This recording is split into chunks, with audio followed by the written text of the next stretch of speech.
So Season 4 patch notes just dropped. We'll kind of breeze through them. So Mercenary Fortunate Event, July 22nd through the 7th. So this is one of those mini battle pass things, but this is the first time they've actually included stuff we actually kind of want, and I'll point those out. Obviously, there's a lot of things in here, but we're going to get a Golden Vanguard weapon camo, which obviously people like weapon camos, but this will work for all of your Vanguard weapons, and this one's get 50 kills on Fortune's Keep. Pretty straightforward. And then there's another Golden Vanguard weapon camo that looks slightly different, and this one's get 25 kills in Storage Town on Caldera. So maybe you'll drop in a plunder, old time vibes, and then you go ahead and get your 25 kills. At launch, Fortune Keep will have the same number count as Rebirth Resurgence to allow players to familiarize themselves with the new map and for us to acquire data on similarities between time to action on both maps. We will be looking to increase the player count should the experience need an adjustment to match Rebirth's pacing. So what they're saying is initially, if it feels a little bit slow,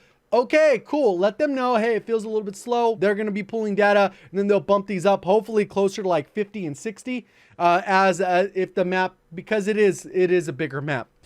Plunder adjustments, most wanted contracts have been removed. Obviously, we've seen the map. So new gameplay features. Obviously, we got the armored SUV, which replaces the Bertha, which is a positive, even though I'm still not a fan of armored trucks in the game. We got the Emp Grenade, which will be is a non-lethal tactical design primarily around counter vehicle play and also disrupts enemy electronics. Disrupts enemy electronics and removes HUD for 6 seconds. These effects will reduce via battle hardened and then deactivates vehicle engines for 10 seconds. So battle hardened's also going to get some buffs. We're going to see some perk buffs in here as well.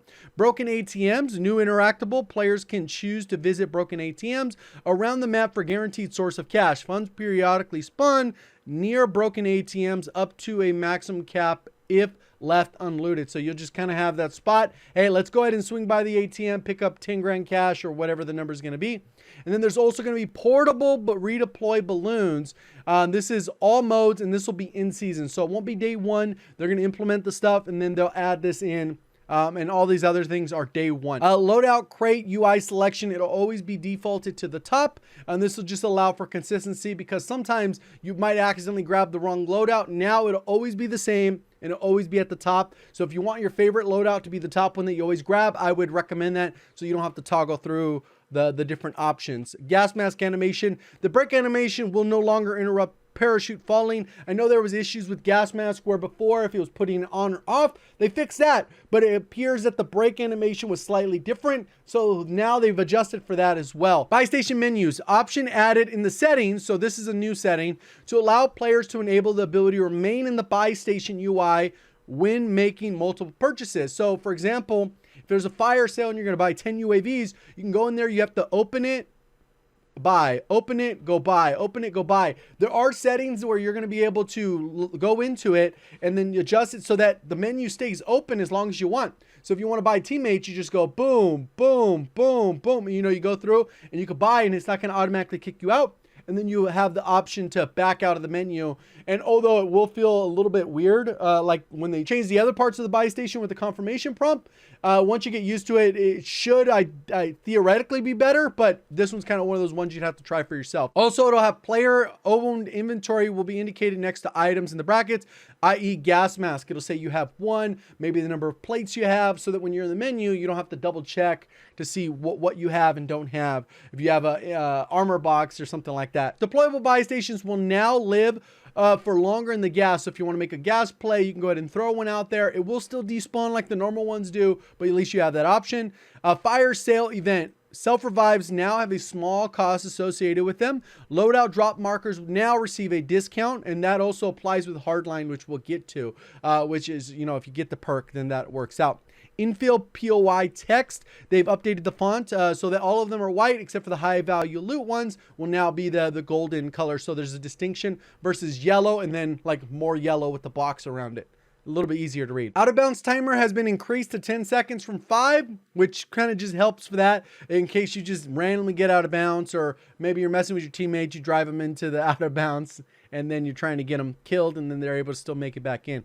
Gulag audio. Spectators now have muted footsteps audio for players who are fighting in the new hold gulag. So that's cool. We're going to have a new gulag, but you're not going to be able to hear any of the spectators' footsteps. On-screen hit marker. Reduce the duration of on-screen hit markers when players are being hit to better show the most recent hit direction. And they said that this because obviously they've made changes to the health. So now if you get hit multiple times, 7 bullets, you're going to have 7 hit markers from different angles or whatever, and it could throw you off. So now they're not going to be on screen as long, and you'll still be visible, so you'll know, okay, boom, I got a hit marker. Players who redeploy via gulag victory or are bought back are now spawned in close proximity to their squad or loadout. This was previously implemented in season 3 but reverted because there was an issue. It says we've been delighted with the response to perks and ground loot, so have added the following as rare drop rates. So you'll still come across these, which are more the quote unquote meta ones that they kind of put off.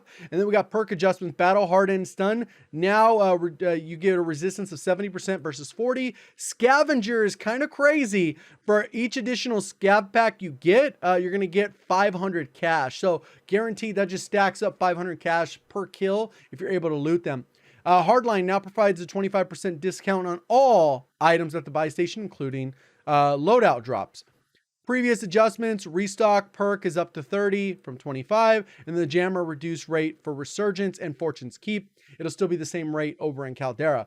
Snapshots grenades received a slight nerf by 5 meters, which is a relatively decent amount. We'll see if people are still annoyed by them, but overall, that's what they did. And then we got the new weapons, which are in the battle pass. We'll have to figure out exactly how good they are, because these descriptions don't usually always mean anything until you actually get to play them and figure out their ranges and all that stuff. Fortunately, Warzone loadouts on Twitter, they kind of highlighted, just make it super easy to read. We'll go ahead and breeze through those really quickly so you can kind of see what exactly is going on. Overall, you can see the NZ received some slight buffs and slight nerfs, but overall, it is a little bit better if you're going to use the different barrel, which is this Orb Weaver 360 BC. The muzzle velocity is now increased by 40%, which solves one of the biggest issues, and you do not have to toggle between burst and full auto. And then they also added a feature where now if it's in burst, if you just hold it, it'll continue to fire in burst.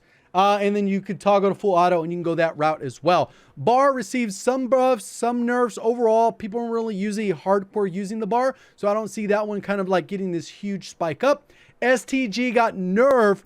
Until I get to use it, I would say almost into the ground, but for the most part, it got little marginal changes all the way across. For other assault rifles, we got the KG M40, which received mostly buffs, and I don't know if people still use this because the damage change could be enough to actually impact the other values to give it a good TTK, because before it was a viable TTK, barely viable, but hopefully that pushes it up there. Etra Burst got some buffs. Overall, the Etra Burst still has like over 1100 TTK because of the burst delays if you actually time the shots. If you miss, you get penalized super hard. So Etra Burst, gimmicky, some one-off kills where maybe get a couple headshots in the mix, but overall, not really all that great. FFAR gets a slight range buff. No clue why, but it did. Nikita got some buffs a little bit around, got a max damage buff, which is more for the close range, so maybe they want to push this as the sniper support because his TTK at long range damage per mag just is not enough.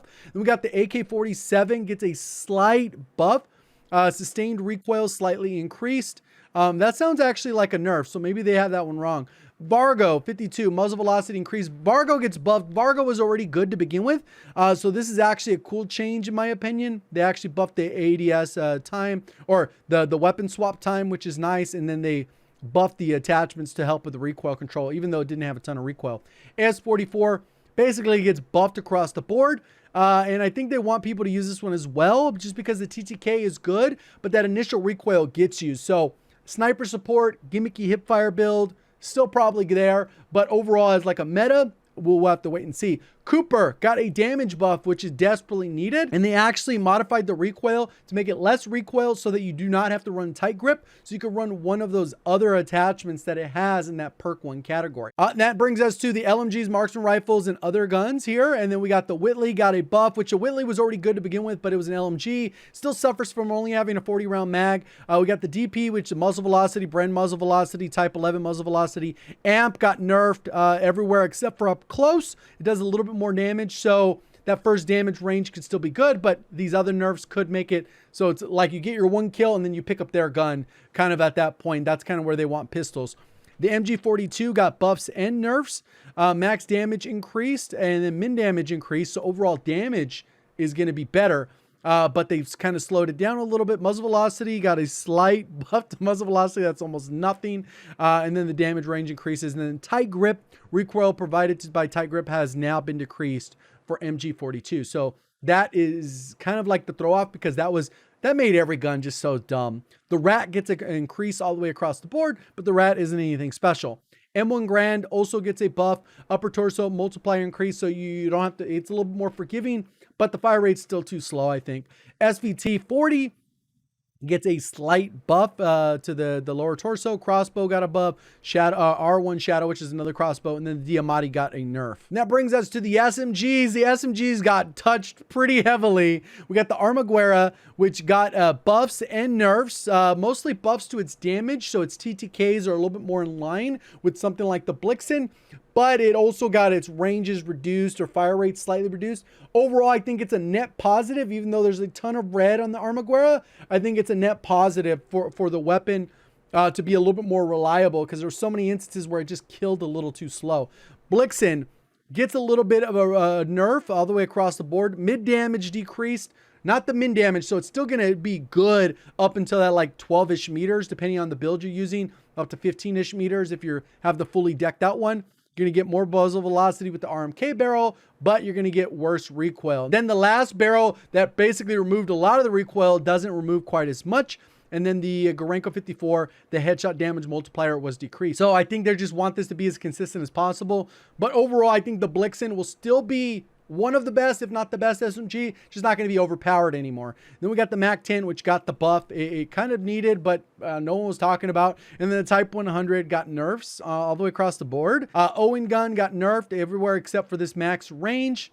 It got increased by a meter with the Shrouded, which is basically nothing. PPSH gets a buff mainly to its recoil pattern and muzzle velocity.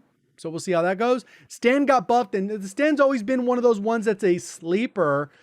So I don't know if this is enough to kind of push it into the conversation of the Armaguerra, the Blixen, and the Type 100, but we'll have to see how the damage values lay out. And then the Well gun got a nerf to the lower extremity. So they're just trying to give you slower TTKs if you're hitting toes, essentially what lower extremity means. And that's pretty much it. Launchers got a bunch of changes. Sniper rifles got a bunch of changes, but we'll see kind of how they play out. The sniper community will probably kind of gravitate towards some because they lowered flinch, and then launchers, they just adjusted them to match the health change that's across the board in the game.